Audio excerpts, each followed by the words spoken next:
और एक तरफ हमार सरकार है जे ना हमार संस्कृति भी बचाए काम करते, संवर्धित करे काम करते, लोगन के आय बढ़ाए काम करते, शिक्षा के क्षेत्र में काम करते, रोजगार के क्षेत्र में काम करते। दूसर तरफ दिल्ली में बैठे सरकार है, ओकर काय बूता है, ओकर बूता ये है तो मतलब पता नहीं चला तुम्हार जेब में महिला मन के पर्स में साइफन लगा दे, साइफन पाइप और तीरथ जाते काला जत का पैसा है तेला।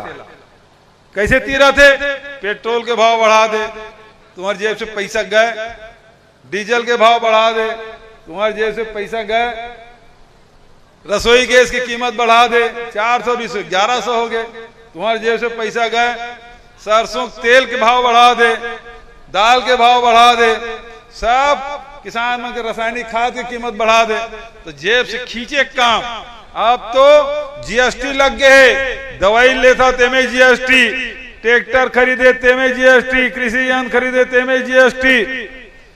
अभी अभी तो नवा आदेश आया है, ये दूध दही पनीर उहुम जीएसटी। तो जब तक पैसा तीरे काम है वो भारत सरकार करत, दूध दही तक जीएसटी।